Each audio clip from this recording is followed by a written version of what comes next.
Paz, senhor professores. Estamos com mais um estudo para professores de jovens e na ocasião estudaremos a 13ª lição. Professor, estamos no final de mais um trimestre para a glória de Deus. Nosso primeiro trimestre de 2022 está chegando ao fim.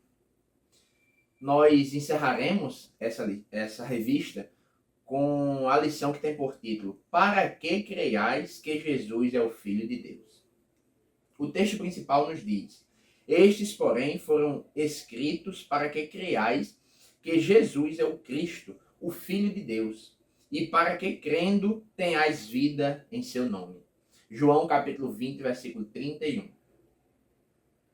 O resumo da lição nos diz: não será por evidências ou argumentos filosóficos que as pessoas serão salvas, mas pela pregação do Evangelho no poder do Espírito Santo.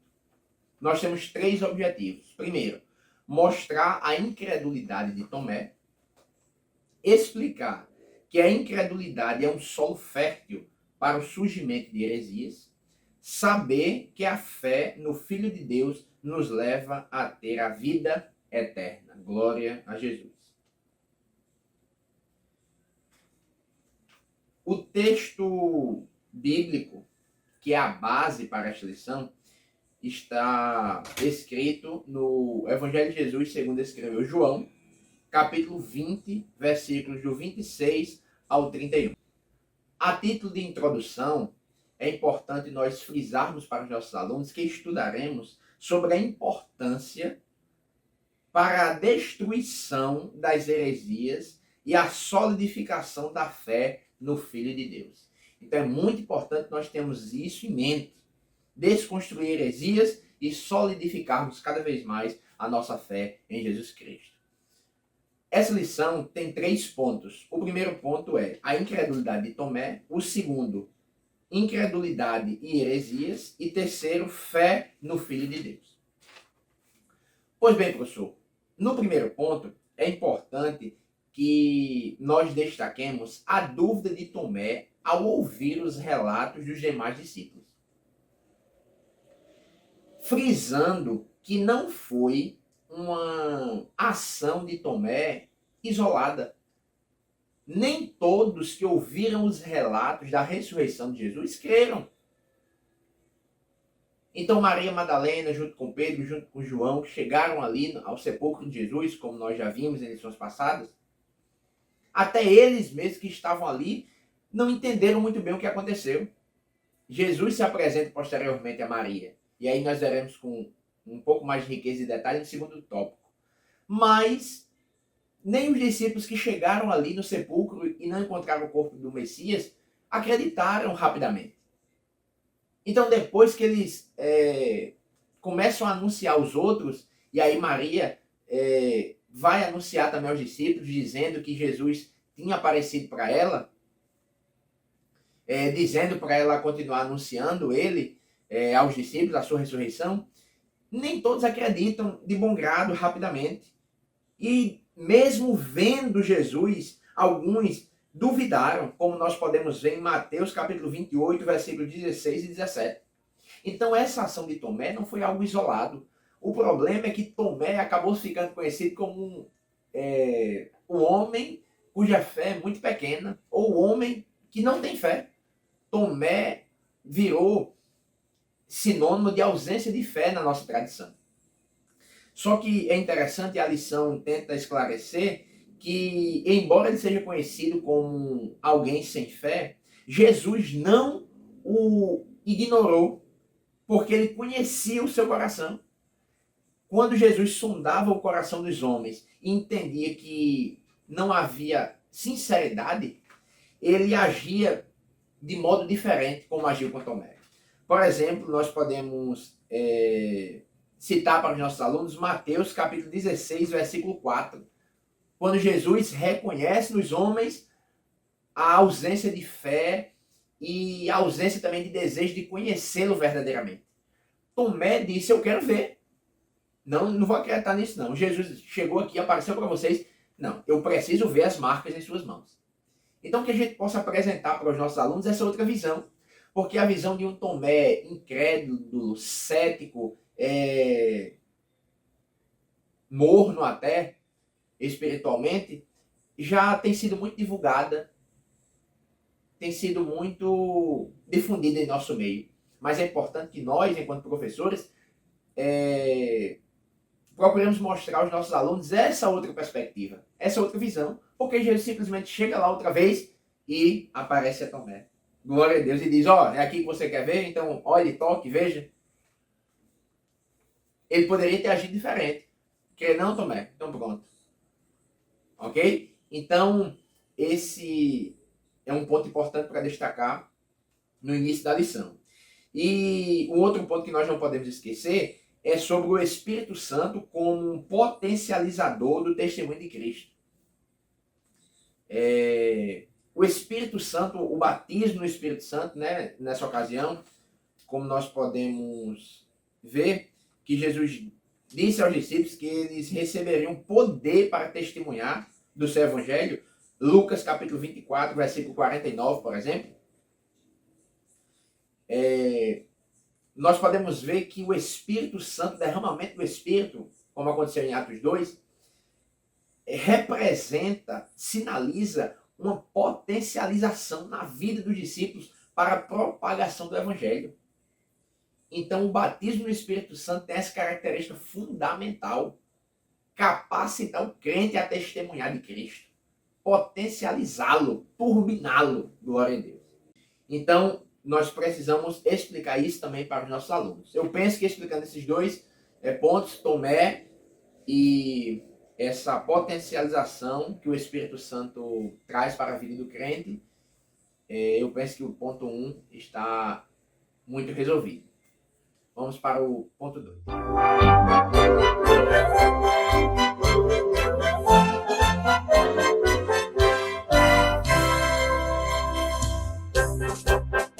Pois bem, professor, no nosso tópico 2, o nosso tópico 2 tem por título Incredulidade e Heresias. Então, nesse ponto aqui, é importante nós destacarmos que, como a lição nos diz, quando não obtemos pela fé o entendimento das verdades espirituais, buscamos, muitas das vezes, explicações espúrias, no afã de negar e atacar a verdade cuja revelação não foi alcançada. Então, não entendo algo, eu não consegui compreender, discernir espiritualmente, não consigo explicar. Então, muitas das vezes eu vou recorrer a filosofias, a compreensões que muito se distanciam do que de fato Cristo quer nos ensinar, do que as Sagradas Escrituras nos apresentam. Então aí nós corremos um grande perigo, tendo em vista essa incredulidade, eu não consigo entender, então eu não sei, eu não consigo explicar, por isso não creio, logo meu coração se abre para heresias.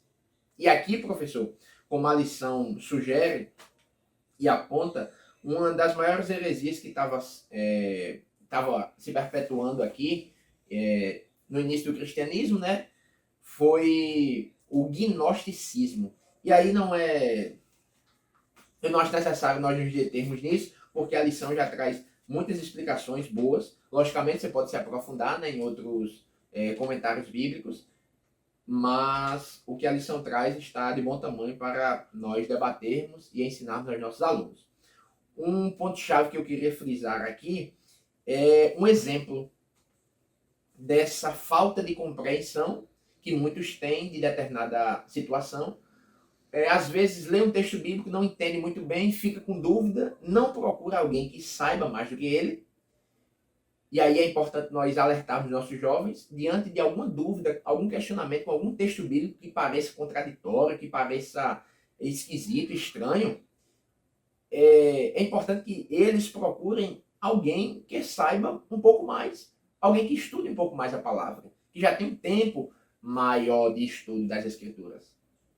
Porque senão eles podem se atrapalharem e aí acabar caindo em alguma heresia, por não entenderem a verdade no início do seu questionamento e dúvida. Então eu quero trazer um exemplo aqui, que nós podemos citar, né, na nossa aula, que é o exemplo de Maria. Aí, professor, é importante você ler com eles. Antes de Jesus aparecer aos 11 discípulos, né, no meio deles e ter dito Pai seja convosco, que é justamente a partir do versículo 19 do capítulo 20 de João.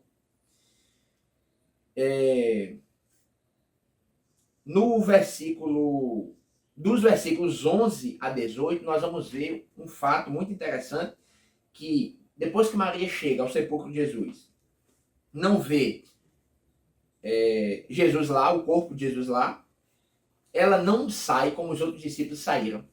Ela permanece. Então Maria Madalena continua chorando. No versículo 11 do capítulo 20 de João, nós vamos ver isso. Ela continua chorando fora, junto ao sepulcro. Depois ela se abaixa para o sepulcro, vai lá e vê, de repente, 2 anjos vestidos de branco, assentados onde estava o corpo de Jesus. Um à cabeceira e outro aos pés. Aí os anjos dizem: mulher, por que choras? Ela disse: porque levaram o meu Senhor e não sei onde o puseram. Diferente da ação dos discípulos, que nós podemos confirmar isso no versículo 10 do capítulo 20 de João, que a Bíblia diz: tornaram, pois, os discípulos para casa. Chegaram no sepulcro, não entenderam muito bem, observaram ali, né, o detalhe dos lençóis, voltaram. Maria Madalena continua lá, chorando. E aí você pode ler com eles. E tendo dito isso, voltou-se para trás e viu Jesus em pé. Voltou-se para trás e viu Jesus em pé, mas não sabia que era Jesus. Disse-lhe Jesus: mulher, por que choras? Quem buscas? Ela, cuidando que era o hortelão, disse: Senhor, se tu levaste, dize-me onde o puseste e eu o levarei. Ela não tinha entendido, não tinha compreendido, mas ela não vai embora, ela fica, ela quer respostas. Ela pede ao Senhor respostas. Glória a Deus. Então, nas nossas dúvidas, nos nossos questionamentos, peçamos ao Senhor respostas. Ele é poderoso para abrir o nosso entendimento. Disse-lhe Jesus: Maria. E voltando-se, disse-lhe: Rabone. Glória a Deus. Então ela conhece e reconhece Jesus. E Rabone quer dizer mestre. Aí Jesus prossegue: não me detenhas, porque ainda não subi para meu Pai. Mas vai para meus irmãos e diz-lhes que eu subo para meu Pai e vosso Pai, meu Deus e vosso Deus. Aí ela vai anunciar aos discípulos que viram o Senhor e que ele lhe dissera isso. Leia isso com seus alunos, é muito interessante para dizer: não vamos cair em heresias. Não vamos deixar nossa fé fragilizada, não. Vamos buscar respostas em Deus, orando, meditando, procurando alguém que possa nos ensinar melhor. Eu acho que esse ponto 2 é muito necessário, é muito importante frisarmos isso para os nossos alunos, porque dúvidas, incredulidade nos faz ou nos torna frágeis para as heresias. E aí você explica o gnosticismo, como já falei anteriormente, e esse tópico 2 estará resolvido em nome de Jesus.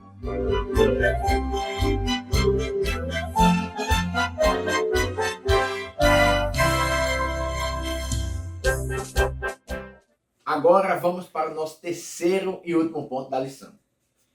A fé no Filho de Deus. Então aqui, professor, eu sugiro que você inicie com o texto áureo da Bíblia. Muitos dizem, né, que é o texto áureo da Bíblia. João 3,16.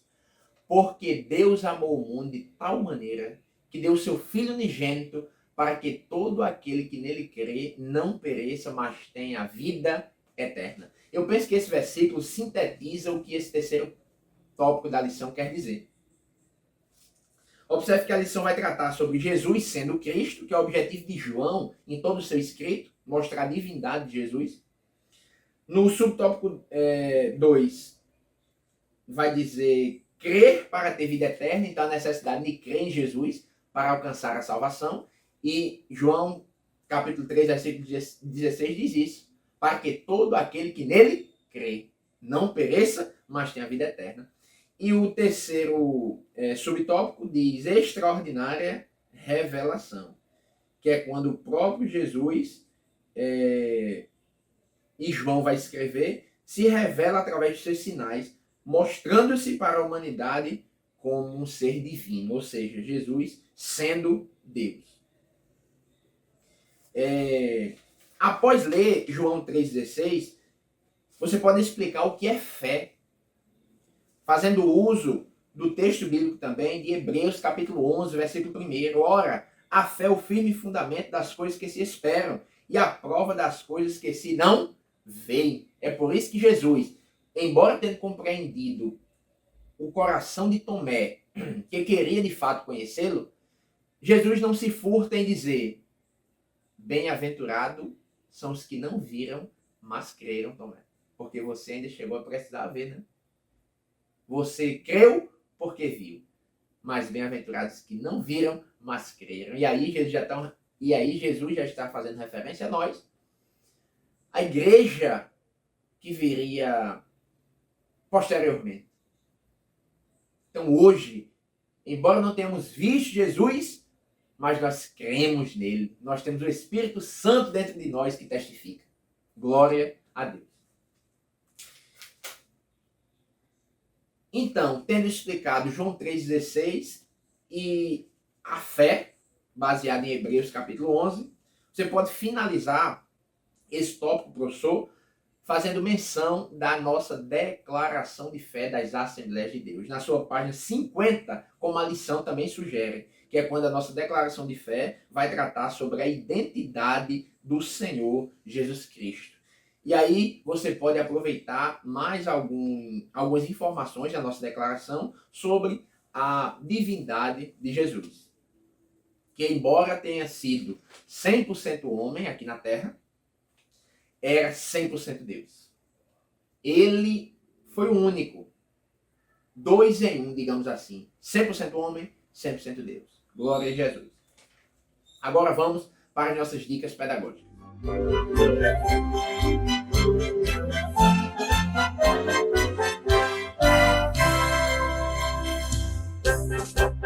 Amém, professores? Agora vamos para as nossas dicas pedagógicas para que você enriqueça as suas aulas. Primeiro, quero lembrar que estamos terminando este ciclo. Estudamos janeiro, fevereiro e março sobre a vida de Jesus na perspectiva joanina, sobretudo ressaltando os seus sinais que mostravam para a humanidade a sua divindade. E aí, professor, tendo em vista o nosso final, não podemos esquecer do nosso vídeo, o nosso grande vídeo final, que é justamente a adição, a junção de todos os resumos, todos os vídeos que nós solicitamos que os nossos alunos fizessem no decorrer do trimestre. Então agora é o momento de você juntar o vídeo 1, o vídeo 2, o vídeo 3, o vídeo de toda a lição. Tenho certeza que vocês não nos deixaram sozinhos, vocês nos acompanharam. Então, este é o momento de você reunir todos esses vídeos de 3 minutinhos que seus alunos fizeram, juntar o seu, que é o 13º vídeo. Você vai fazer o resumo do 13º vídeo e agora vai juntar, transformando em um vídeo apenas para ficar como recordação, como material de pesquisa sobre o tema estudado. Tá certo, professor? Nós esperamos que tenha dado tudo certo nessa dinâmica que envolveu todo o nosso trimestre. Para a glória de Deus, você tem um vídeo abençoado. Compartilhe nas suas redes sociais, compartilhe com a sua igreja, com o seu pastor, com o seu dirigente de escola bíblica, com os demais professores. Vai ser uma excelente ideia para que eles adotem também, caso queiram.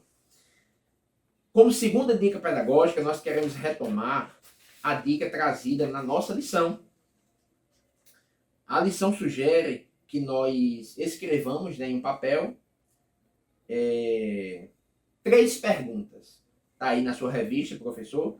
A primeira, por que João registrou os 7 sinais realizados por Jesus? A segunda, qual o propósito desses sinais? E a terceira, por que alguns sinais andam escassos nos dias atuais? E, logicamente, aqui não é algo engessado, você pode mudar. Eu, por exemplo, acho que a primeira e a segunda pergunta podem instigar os alunos a responderem coisas muito parecidas. Porque elas, se não observadas muito minuciosamente, levam para a mesma resposta. Então você pode fazer uma pequena alteração, você pode modificar e aí fica ao seu critério e a cargo também da sua criatividade para fazer essas modificações. Nós estamos aqui só sugerindo, tá certo? Então você vai escrever essas perguntas em 3 papéis, vai separar a sua sala em 3 grupos e cada grupo ficará responsável por responder a pergunta, né, que lhe cabe. E aí você vai concluir abrindo espaço para que os alunos façam perguntas entre si e retirem suas dúvidas a respeito do conteúdo do trimestre. Porque aí vocês já terão solicitado, né, aos alunos que mostrem as suas respostas e discutam as respostas entre si e entre os outros grupos. Tá certo, professor? Qualquer dúvida, leia aí na orientação pedagógica da sua lição, que dará certo em nome de Jesus. Por fim, e não menos importante, nós queremos sugerir também uma dinâmica para esta lição, que é muito simples. Você vai escrever em tiras de papel, do mesmo modo que a dinâmica que a lição sugere, o nome de cada sinal realizado por Jesus. Por exemplo, transformação da água em vinho. Jesus andando sobre o mar. E aí você vai relacionar os 7 sinais em tiras de papéis, colocará em uma caixa. Deixa eu ver se tem um exemplo de caixa aqui. Pega aqui, o estojo da minha esposa, que parece uma caixa. Então, você vai botar no estojinho como esse ou numa caixa, chacoalha e pede para que o aluno tire uma fitinha. Então, quando sair a fitinha, você vai pedir que eles expliquem, relembrem como foi que aconteceu esse sinal. Isso daí vai fazer com que você consiga, de uma maneira bem dinâmica, retomar 7 assuntos já estudados por você, fazendo com que ao final seus alunos ainda estejam com a mente fresca sobre os assuntos, melhor dizendo, anteriormente estudados. Tá certo, professor? Então essas são as nossas dicas. Que Deus lhe dê uma aula abençoada, que os seus alunos gostem, participem, que no próximo trimestre nós possamos vir com mais dinâmicas, com muito maior interação, que nós possamos nos dedicar muito outra vez, de uma forma muito intensa, tá certo? Porque EBD deve causar em nós esse desejo de se entregar, de se envolver de verdade, para que o reino de Deus cresça cada vez mais através do ensino da sua palavra, o ensino sistemático, o ensino sistematizado da sua palavra para a glória de Deus. Até a próxima semana, a todos a paz do Senhor e próxima lição está chegando, hein? Nós contamos com a presença de vocês. Deixe seu like, curta esse vídeo, compartilhe, que Deus vos abençoe.